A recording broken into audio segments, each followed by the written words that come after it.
everyone. This is your host, Kimberly Chatto with the Highly Favored Podcast. And I am so excited because I have my very first pageant guest today for the upcoming 2026 Mrs. Utah pageant series. Amy, welcome to the podcast. Hi, thanks for having me. I'm excited to be here. Absolutely. I'm so excited that you're on today. So you are Mrs. Salt Lake City and you're Amy Winder. And so we're so excited to have you on today. So I would love to hear more about you. Maybe if this is your first pageant, like we just want to get to know you. The floor is yours. Yeah, this is my very first pageant. I decided I reached out way back in the spring. One of my friends from high school did this pageant in Texas, and she won, and then went on to nationals and got first runner up. So it was really fun to like see her experience with that. Kind of inspired me to reach out, and I'm a mom of two. I was really craving the chance to get out and just make some positive change in the world. So it's kind of what motivated me to actually take the step and go for it. And I have a really deeply rooted connection with just advocating for women in the medical field, in the medical sphere. So just helping women's voices to be heard. My body is riddled with scars from times that I was misdiagnosed or was not listened to so much in a doctor's office. And so it's just something that really is very personal to me. I also dealt with a really complicated pregnancy condition called hyperemesis gravidarum. So a big part of my platform is to help fund research for that specific pregnancy complication, but just generally trying to get more women's health research out there because we've got a lot of catching up to do compared to the research that we know about how medication affects men's bodies. Anyway, that's kind of me and what I'm hoping to do with this platform. I love all of that. That sounds amazing. And all for having more advocates for women. And I will say it's often women advocating for women, but it is a place to start. So that is amazing. I love that you felt so passionate about advocating for women, and especially when it comes to medical access and resources that you're like, here, let's try this route in Mhm. terms of like educating, providing information to people. So what I'm curious because last year was my first time competing in pageants. So what was, like, the final, like, "Let's do this. I am going to be brave. I'm going to put myself out there." What was the final, like, "Yep, I am signing on the dotted line to compete in, the Mrs. Utah pageant system?" Oh, that's such a fun question. I'll be honest, it's a really non-traditional answer for it. Like I said, I had kind of reached out in the spring, and then my entire summer was filled. I really like reality TV shows. I had auditioned for one, and I ended up doing callbacks all throughout the summer and was like gearing up to do something crazy and fun. I really like being spontaneous. I'm really competitive and I like a challenge. So when that ended up, when I got the call that I didn't end up getting cast, it was like a week later that Diane from the pageant called and was like, "Hey, I got your email months ago. Do you want to do this?" It was like, "Oh, yeah, yes, I do. I want a challenge. I want something that'll get me out of my comfort zone." And for me, pageants is very much that. It's out of my comfort zone. I don't have any experience with this. I feel like a newbie, but I like challenges where I'm the newbie. So that's kind of what gave me the push to just jump in and say yes. Oh my gosh, I am probably mildly obsessed with you already. You sound so fun. Like, I do have friends who've absolutely auditioned for reality TV shows or challenge shows or anything. I think that is so fun. I love that. So, with understanding our pageant system, and we don't have a talent portion, but we do have swimsuit, formal wear, or like your evening gown. We do have opening number where we're doing choreography. What are you most excited about? And what is an area that you're like, I am working on this to make sure I feel my most confident self, even if like maybe that's not your forte necessarily? Oh man, I'll be honest, I think my biggest strength is that I'm great at overcomplicating my life. And for me, the evening gown, I love formal wear. I work in bridal fashion and I love fancy dresses. So with the evening gown, I'm love the fabrics and I love beading and I decided to make my own. So I'm building it from scratch. I found like a basic pattern, but I'm changing most of it. I've been hand beading, I've been sewing. That has been so fun for me to just like take a challenge within the pageant itself and try to make my own eating gown, which I've never made anything like that before. I do have a little bit of sewing background, but that has been really fun for me. And then the costume as well. I didn't realize in the beginning we get to wear a costume.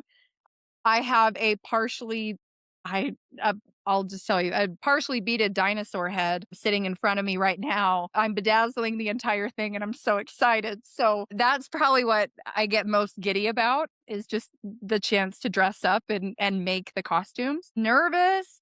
I would definitely say like getting up on stage in a swimsuit is out of my comfort zone.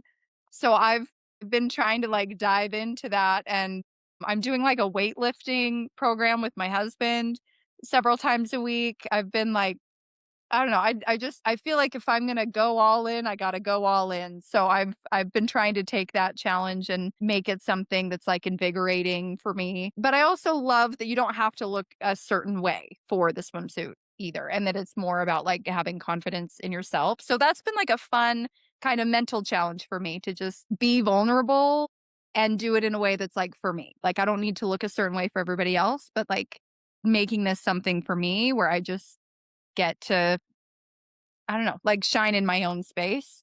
So trying to make the swimsuit part more that kind of aspect has been a fun challenge for me, but it does make me a little bit nervous. I think you have the best attitude toward all of this. This has been like just a joy to listen to you talk about your first pageant experience. One, I'm obsessed with dinosaurs. I'm so excited to see this bedazzled dinosaur head. I cannot wait. My son is helping me make it. He's 4 and he Excellent. loves bedazzling it with me. I love that. I will also say, like, I liked sparkly and, feminine things before, but after you compete in a pageant, it is like ingrained itself into so many aspects of my life. I'm like, those boots could use some rhinestones. Like, I would prefer the rhinestone set. Or like those shoes, I would prefer like K-pop style. I want it to be a platform. You just are a little bit extra as like time goes on and you're like, it should be sparkly. Why isn't it not? So I love that it's just like a dinosaur head bedazzles. I'm like, "Yes, Naturally. pageant." And then, Add like, you'll hear that in public, and I'm like, "Did you compete in pageants?" And they're like, "Yeah," because also you recognize the visual from stage. Like, the more that you can get it to pop or shine or sparkle or something. I mean, pageantry is like this is this beautiful opportunity for women to have an avenue to be their most confident selves because society and our everyday lives don't necessarily create those pockets of for women to feel their best. So I love pageantry for that, but there is a very real aspect where it's a show. We're putting on and entertaining an audience. And so yeah, you have gorgeous gowns and dresses and state costumes that sparkle or are fun or funny. Like there is an entertainment aspect to it. Last year one of my closest girlfriends, Kaylin, she competed in the Misses too, and she represented the E-5 aircraft at Hill Air Force Base, and she had this massive E-5 strapped to her back that she made. Like, I was part of her helping make this giant aircraft that she wore. But again, it's the entertainment piece, and she's trying to figure out her costume and how she was going about it at the time. She's like, "I need to get, like, a costume flight suit."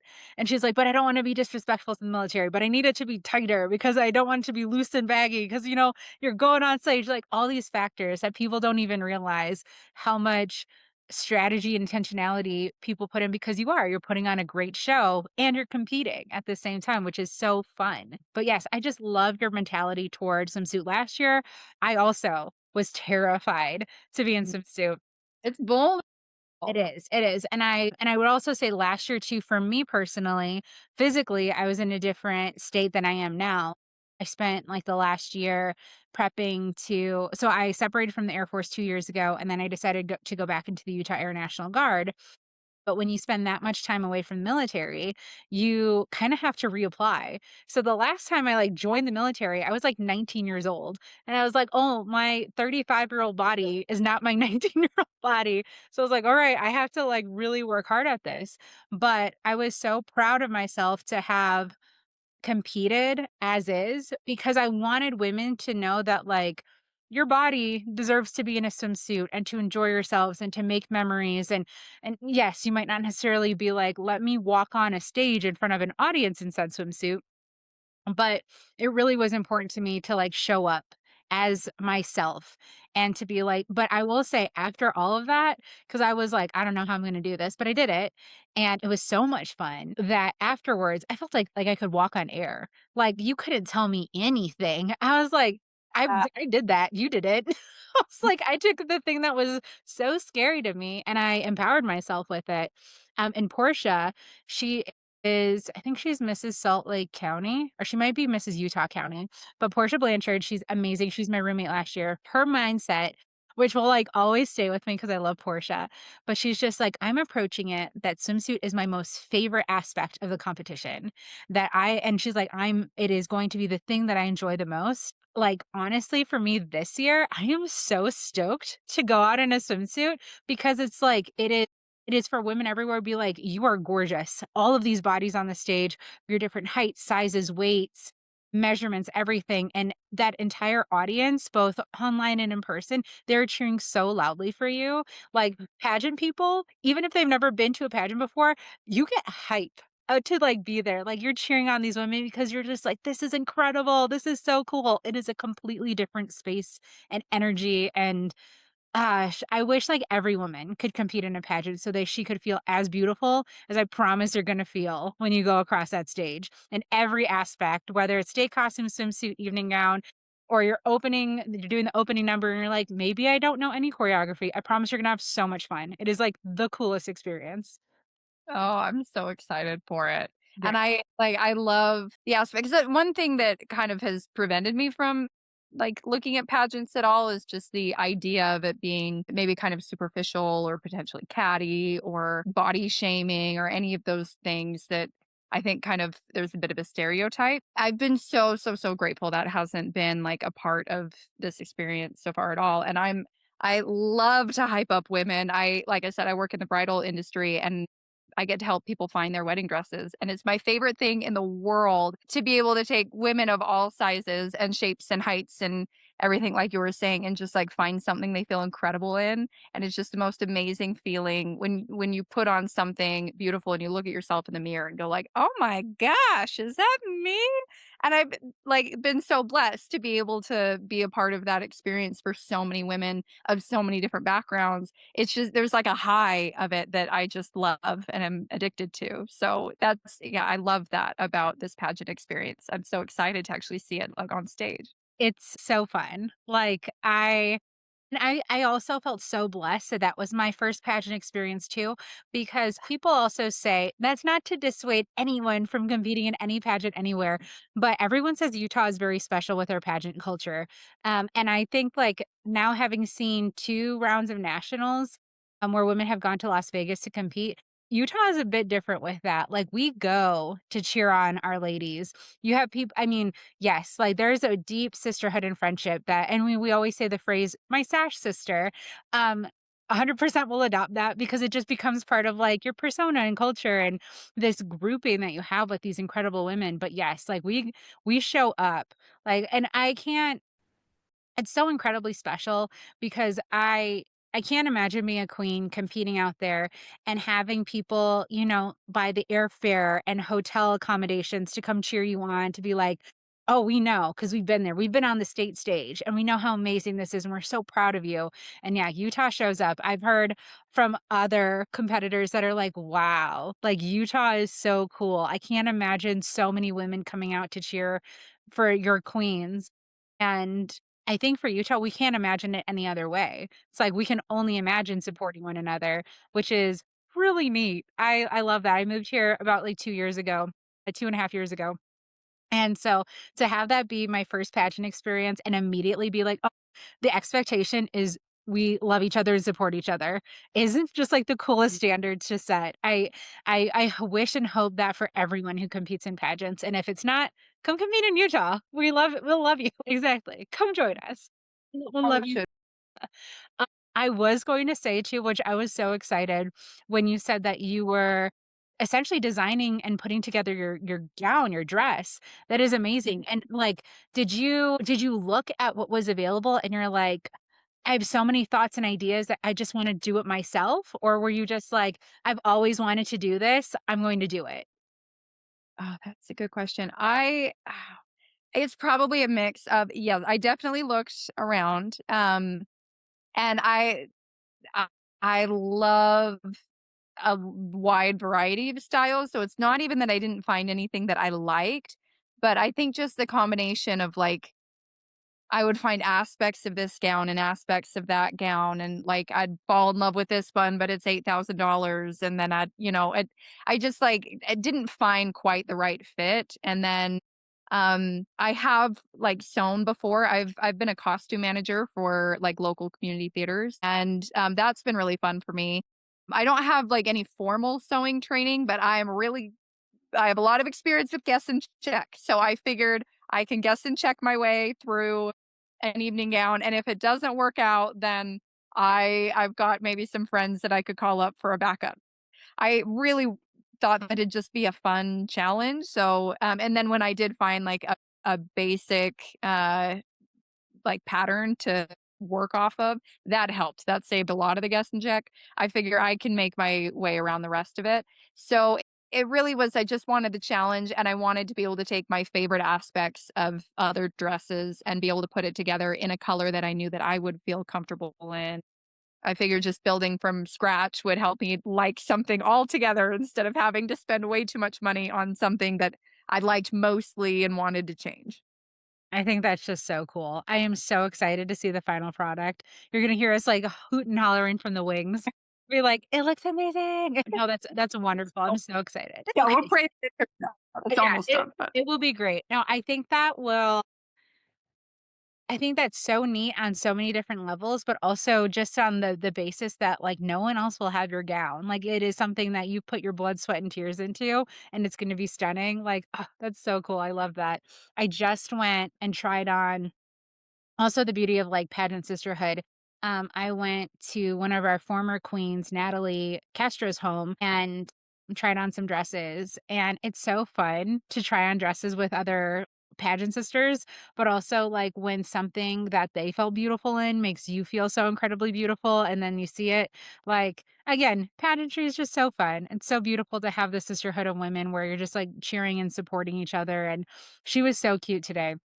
Because she's like, "Your face, it's glowing. It's this dress." I was like, "I love this dress." But, you're like, "Let me try on some other ones. Let's just see how it goes." And then I just kept going back to this one and I'm just like, "Wow, it's so pretty. I love it." But I'm also I think you mentioned before, I love beading. I love, like, any stonework on a dress. Like, I'm like, "Oh my gosh, I love it." I was like, "Give me more that's sparkle." what like I was like, anything. that dress better be like a weighted vest on me. I'm like, "This better have some weight on it. It should be a little heavy to put on." That's how much beadwork I want on this thing. Yes, I'm so excited to see. Exactly.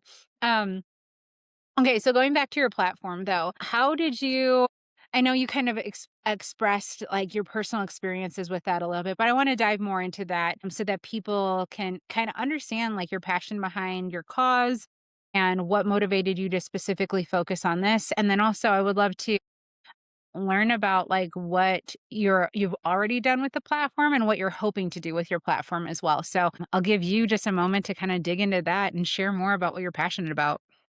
Okay, yeah. So I this kind of started for me 4 years ago when I was pregnant with my son. I have 2 beautiful children now, and both of them took a lot of hard work to get here. With my first, I was completely incapacitated with, this pregnancy condition called hyperemesis gravidarum. It's basically just where you're horribly sick the entire time. I was vomiting every day all the way up through birth, like giving birth. I was still could not be stopped. Lost weight instead of gained weight during pregnancy, just was at a point where there was a period where I went about 10 days without being able to keep in a meal, and I was just like surviving off of sips of Gatorade and saltine crackers. And throughout the entire time, I kept meeting with my OBGYN who kept telling me, well, it's not really normal, but it'll probably go away next week. And just kept saying that for the entire 9 months. And I was just begging for help. And my sister also has the same condition and thankfully was able to get diagnosed months after I had my baby. She got pregnant and was diagnosed in that pregnancy. pregnancy, and it made a world of difference just to have a doctor that took her pain seriously, was able to give her a diagnosis, which then led to being able to get IVs to stay hydrated and things like that. So then when I got pregnant with my daughter, I was very intentional about finding a doctor that specialized in this condition and who would be more open to hearing what I was experiencing. And it made such a difference to have that kind of seeing both ends of begging for help and not getting, just being told that I was making a big deal out of things versus being heard and being offered solutions just mentally made a huge difference for me. There's unfortunately not a lot you can do for pain in pregnancy, and there's only so much you can do about nausea. But since then, there's been one singular medical research paper that came out, and this project is basically they have figured out what causes my pregnancy condition because somebody who had my condition became a scientist and started studying it. And that one project brought us so much closer to having a cure for this.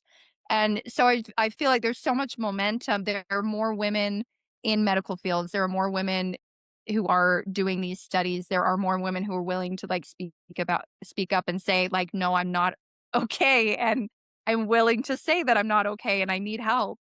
And so I feel like there's so much momentum here where this is the time to really fund these projects and to get this information out because there are more conditions than just mine as well. There are mothers struggling all over. There are women struggling with things outside of pregnancy.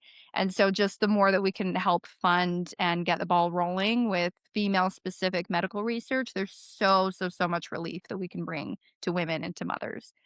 So it does really hit me personally. I do have many other stories about broken bones and about stitches and things that just were not taken seriously in the moment and ended up being surgeries later because they weren't addressed. And just many times where my pain hasn't been taken seriously. And I know that that's a common story among women and especially women with chronic migraines and things like that. So it is something that's really important to me. And I'm hoping that with this pageant, I can make a difference in that. It has been fun already just having the title of Mrs. Salt Lake City. I've been able to do some projects with the Women and Children's Center. I've been working with local restaurants to help fund and take care of the women there. Many of them are either coming out of rehab or going into rehab, and to be able to help take care of their needs so that they can address the medical situation without having to figure out how they're going to clothe their child or how they're going to eat that night. That's been really fun. I'm also doing certification for my dog and I to be a pet therapy team because again there's not a lot of like pain management options for women who are pregnant, but animal therapy does lower cortisol levels and can help with the healing process and can help people through pain. So that's one way that I'm trying to address the immediate need and then the long-term need. I'm working on some fundraisers with the Her Foundation. They help fund medical research for women for pregnancy conditions specifically. We're getting ready for a national fundraiser with Panda Express. We've been partnering with them and they're going to help fund some of these projects. So anyway, that's kind of what I'm doing now and where I hope to take it.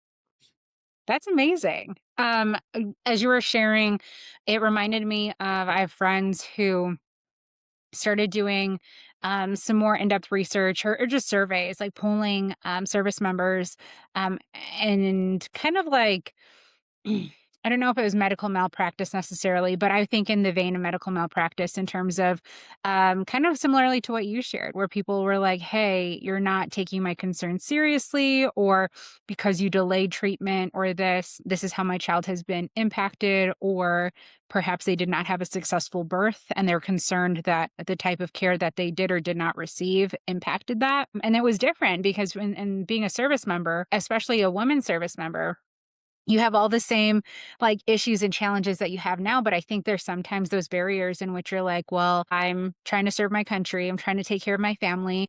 This mission, which often gets kind of ingrained as part of your identity, is also how my livelihood and how I take care of and feed, clothe, and house my family. So it becomes parts where like it becomes skewed, and there's a lot of gray space, and so people don't necessarily know when it is or is not appropriate to advocate, especially when like your medical resources are also your fellow service members too. So I think this is like such an important cause, and I'm so excited to hear what you have done, what you're going to do, and just some of the stories that inspired that to where you are now. I think that's so important. And I also thought it was so interesting when you shared that until a scientist who had the condition started doing research, that is the only way we got answers. Hopefully in the future, though, but I feel like, we can show more empathy to one another to be like, "Hey, when someone voices a concern, let's take it seriously." I feel like every woman that I know, they have a pain tolerance that is insane. The amount of pain that someone would go through monthly. No, no, no. We don't need to ever tell women that they're making a big deal. I did reproductive and sexual health research for the University of Wisconsin. And until like, gosh, I'm like, what, 20 years old at that time, until someone talked to them, we'd be like, hey, like, do you know why you're feeling this way or why you feel off? Or like, hey, at the start of your period, maybe you crave steak because like you meet your iron levels or doing this. Like there's different things that people just like we do not know our bodies and we're told to ignore it versus like women probably have the intuition to be like, I need this. My body isn't hydrated enough. I'm feeling this because of these reasons versus like just ignore it or you're supposed to be in pain or it's supposed to be uncomfortable versus actually Mhm. finding solutions and helping women. So yeah, I'm very excited about your platform. I think that's very, very cool. Thank you. It's been fun to dive into. There's limitations in terms of what that pain management can look like, and here you're looking at pet therapy problems, so I like your approach that it's through fundraisers, it's through approaching, "Hey, what's medically available now in terms of our research, but also what are some alternatives until we get answers." I think that is very cool, very admirable. I'm, really excited for people to learn more about your platform. Thank you. It's been fun. It's kind of combined a few loves for me. Helping women around me, obviously is a very important thing to me, but also like I work a lot with dogs. I volunteered for the Humane Society and for local pounds, taking dogs on walks, doing behavioral rehab, doing dog training. I've worked with a number of dogs who are like literally being driven to be put down because of behavioral issues, and then was able to take them in and do a couple months of behavioral therapy and have like helped rehabilitate dogs so they can be placed in homes very safely even when kids are around. That's been a big passion of mine for many years. So to be able to combine that with being able to bring relief to moms in pregnancy has been really, really fun for me. Again, so cool. I'm so excited that we're in this pageant system together.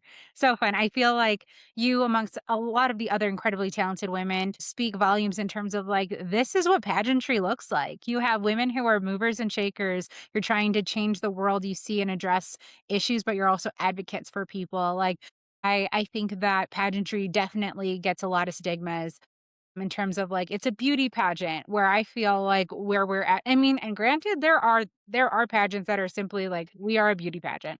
And there's nothing wrong with that. But I do feel that this the America systems, like Miss Utah for America Strong, the Mrs. Utahs, and then the states that follow as they compete at nationals. These are women who are deeply passionate about their causes and their platforms, and they want to see change. And if you can even imagine, like what 150 women at nationals with platforms who are trying to change the world, it is so cool. So it's just really exciting to get to know you and to hear more about what you're passionate about. It's awesome. With that, Thank you. It's been so fun. yeah, absolutely. Yes. Is there anything else about your pageant experience or your platform that you would like to share before we move on to like wrapping up the show with some lights?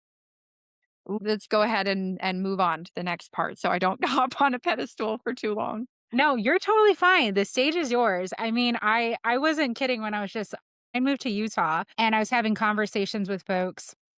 And granted, I had come from Wisconsin. I'd been in the military for over 11 years. So I have different life experiences, but I would be having conversations with people about healthcare or medical access, or we were talking about an issue. And people would not know about, like, hey, I'm like, you should maybe look into getting that vaccine or getting like checked at the doctor for this thing, or like you can absolutely have a conversation with your primary physician and say and ask these kind of questions.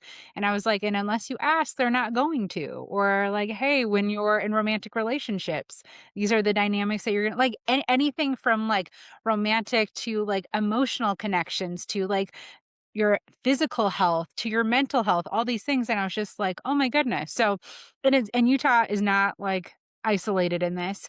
It was just one of those things where as I was like sitting here and planting my roots in this state, and I was talking to more people, I was like, goodness, like I want to advocate for you. Like these are all the things that you need to be asking because you don't want to go years down into your medical record and have to be like, wow, I didn't know. I didn't know that I should do this. And now I'm facing this pain or this surgery, like you were sharing before, or these issues or something that's scary for me because I didn't know.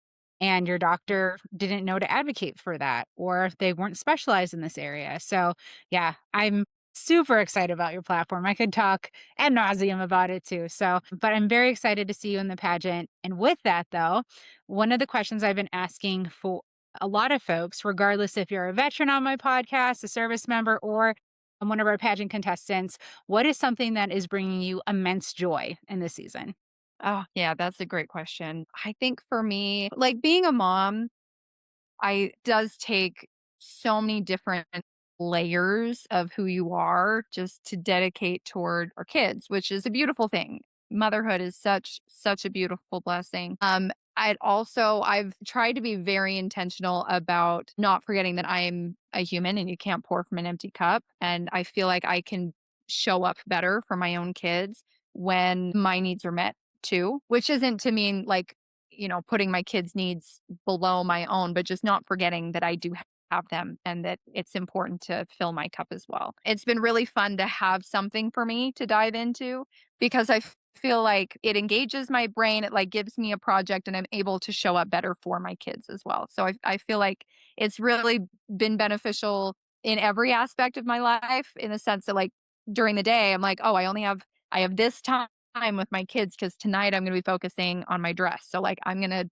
pour everything that I am into playing with my kids and like remembering to laugh and be playful and not just be stressed out about all the things that there are to do. So I feel like something that's been bringing me immense joy is just the the ability to be me for my kids. Like I'm able to be me throughout the day because something about this pageant like really does help ignite that and helps to fill my cup in that way. And so I feel like it's been really fun to involve my kids. Like I said, my son was helping me bedazzle this dinosaur head. Like he's been so excited about the dress and about the dinosaur and about all these fun things. It's been a really fun experience to have with kids involved. I love that. I had a really similar experience my first time going through the pageant too. I actually competed in 2 pageants last year. With the Utah Oh, system, I was first runner up. Yeah, no, it was love the experience. And then I got invited after our pageant last year to compete as Miss Philippines in the Continental Worldwide system. So I competed in that and then won global ambassador from that. But my kids were there for that one. And uh, Portia Blanchard, she has this video of my kids, like, screaming for me because 'cause they're so excited from the audience, and it is the coolest opportunity to show up in a way where your kids get to see you, like, accomplish a goal and challenge yourself because that becomes, like, a core memory for them too, where they're like, "Wow, my mom can do, like, anything." And now my daughter, there's, like, an end cap at Walmart with that has, like, the Valentine chocolate boxes, and one of them has, like, an AI graphic image of, like, a princess. She definitely looks like a pageant girl, and she's got long, dark hair, right. and every time Evelyn passes it, she's like, "That's mom," and I'm like, "That's definitely not me," but she's just like yeah, I know, but she's but that also tells my daughter, she's like, "There's so much goodness," and, she's my clone, like, oh my goodness, I swear God was like, "Let's do this one more time," and she's exactly like me, and yeah, no, she's amazing, but, like, it shows her that she can like, I was a military officer, like, you can do all these things, and you can also go and be feminine and wear beautiful dresses and wear state costumes and bedazzle dinosaur heads and all of these things, and you can try and go after these things, and I just love that you were able to share that. Is there anything in particular from the pageant experience this far? I know you mentioned the dinosaur head, but is there anything in particular that your kids are, like, very excited about or they've said to you, they're just like, "Wow, this is kind of a cool aspect of this?" Oh, man, every time that I've left the house in the last 3 weeks, my son is like, "Are you going to the pageant?" He's just, like, really excited about it, but I think he's very excited to see my dress get finished. He's watched me have to stitch and then undo and then restitch and then undo and then restitch this dress so many times. I think he's really excited to see the whole thing all together. So that part I has been fun. That'll be cool. I'm excited for him to see you do your walk on stage for your evening gown portion. I think he's going to just light up. That's so fun. I'm so excited for your family. That's very cool. Okay. And so now we're going to the lights portion. Regardless of Okay, any topic, podcast, episode, everybody runs through the lights.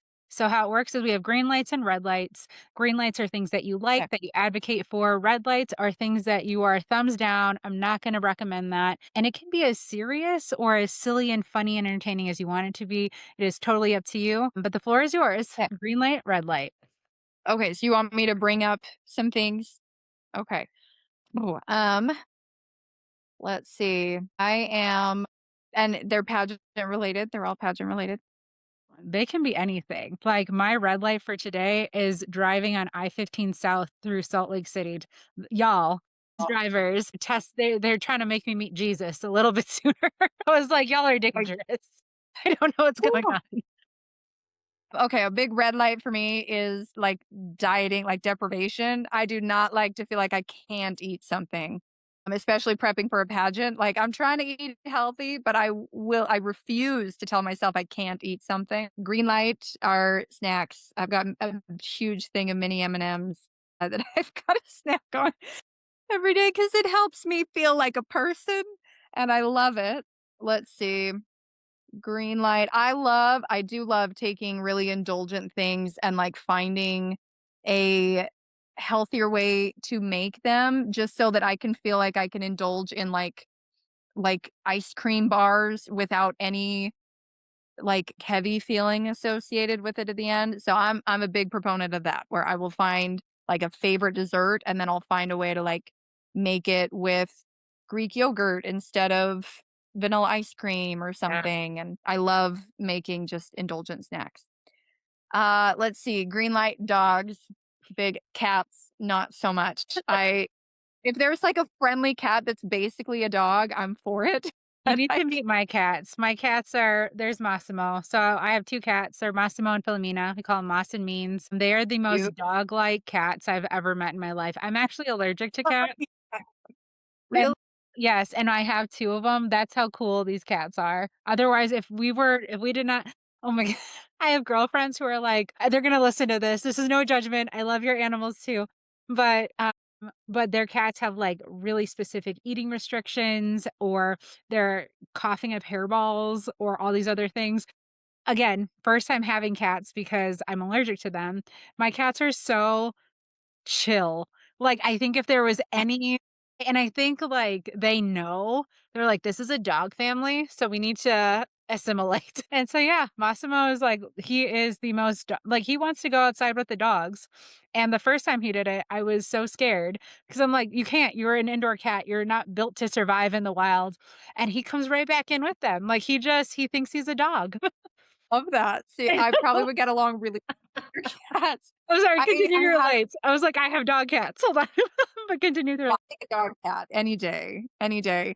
I I have a friend who has Sphynx cats, and which they're like the hairless cats, and they always have, like, bloodshot eyes and just this angry face where they look like they're plotting your death, and I'm not convinced that they're not doing that. I am convinced that they will be my demise one day, and they're, like, around corners at all times.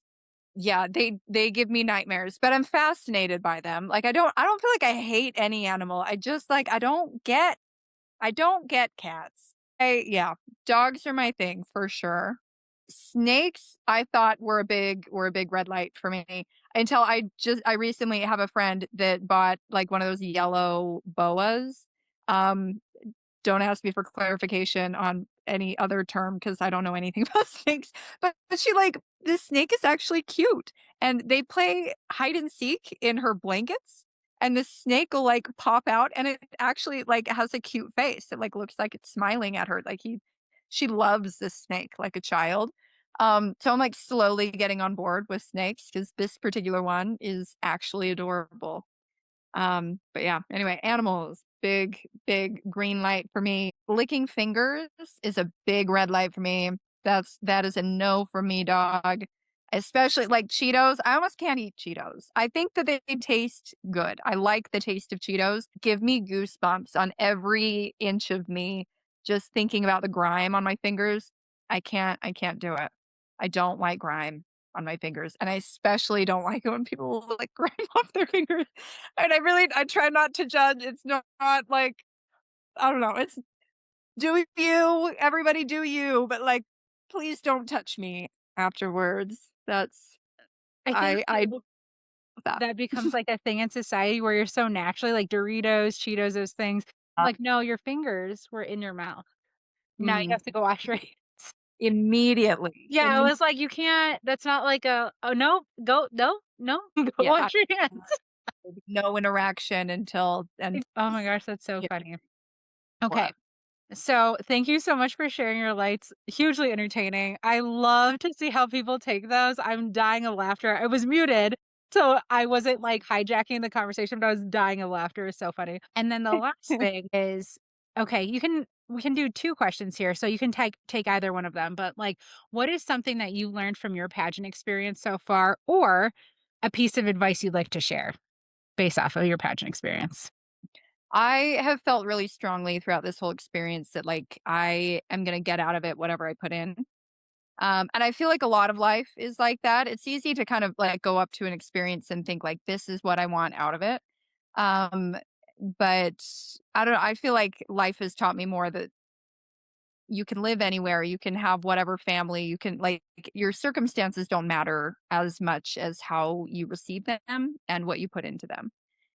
So for me, the pageant has been that. I feel like I'm gonna get whatever I put into it, and for me, I really want growth from this. So I want to stretch myself. I want to try new things, and so that's been part of why I enjoy making my life more complicated than it needs to be by making by dress and by doing things because I if I'm gonna do this, I want to do it, and I feel like that's something that it's easy to get intimidated by trying new things. And so I guess my advice to anybody would be if you're going to go through the effort to try something new, do it. Like dive into it in a way like looking for growth as opposed to hoping that it offers you something. Like let me build the growth in myself step by step as opposed to just hoping that an experience is going to hand it to me on a plate. I just can't imagine going through an experience like being in a pageant and then being like, "Yeah, I'm just not gonna try."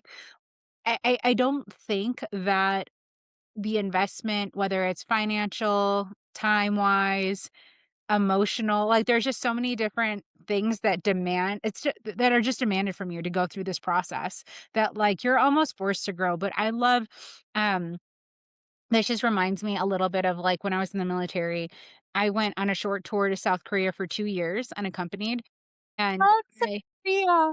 yeah, I Okay, love let's talk that later. okay, no, I love South Korea. But when you're there, one of the issues that we would see is we'd see service members, especially young service members. Honestly, it wasn't just young service members. The problem is that you had an approach where some service members would go to South Korea or any short-term assignment and they would drink, they might mess around with substance abuse or like drugs, they might end up ruining marriages. Like, there was a lot of things where I was just like, "Whoa." Like, it was almost like they took a break from their real life and they were like, I'm just releasing everything." But you also had people who are like, "I have a year or 2 years in which I am in this unique bubble of an environment where if I want to do classes and finish my degree, I can do this. If I want to develop myself more professionally, I can do it. If I want to grow spiritually, I can volunteer for the base chapels. Like there's all these different things. Or I can travel the world more." And you just saw those different courses of action from people.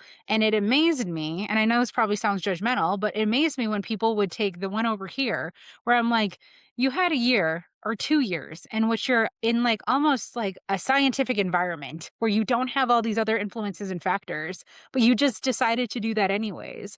I'm like, you had a year or 2 years where you're just like, "Hey, I am in this specialized military apartment. I have minimal bills. I can focus on my job and do this, this, and this." Like, and then you didn't take that opportunity. I was like, most people never get this kind of opportunity and you've been given it. So like, why not take advantage of it? And I feel that way with pageantry where I'm like, okay, if you're consenting to being judged, to be on stage, to be vulnerable, to put yourself out there. Why wouldn't you give 110%? Because imagine if you do what you're going to get out of it. And like I said at like the Right. start of the podcast, I truly felt like I could walk on air after it. I was like, that was the coolest thing I've ever done. And I've done some cool stuff, and that was the coolest thing I've ever done. And I just kept thinking, like, I want every woman to have this opportunity because I I felt on top of the world, and I wish more women had that momentum. I wanna get growth out of this, so I'm going to invest all these different facets of who I am so I can get that hopefully that result. Like and growth can look like so many different things, but I promise you you will grow. And it's also already awesome to hear from what you've shared today, like all these different aspects, like even your family, your kids, the bedazzled dinosaur head aspects of it. Like there's so many different things, but it's just a beautiful experience and opportunity. So, with that, Amy, thank you so much for sharing and being on the podcast today. It has been so much fun talking to you and getting to know you. I am so excited to compete with you and to cheer you on while you're on stage. So, as we wrap up, can you share one more time your title and your platform and where we can learn more about you or cheer and support you on your journey? Yeah, my name is Amy Winder. I am Mrs. Salt Lake City. You can find me on Instagram at Amy AMY underscore Winder WINDER and then another underscore. So that's where you can find me. And yeah, I'm just so excited for to spend time with you, get to know you, Kim. This has been so fun. Thank you for having me on, and I can't wait to do more of this with Pageant Weekend. Absolutely. We're going to have a blast. Well, thank you, everyone. Thank you, Amy. And we will see you pageant weekend. Thanks, guys. Bye. Thanks so much.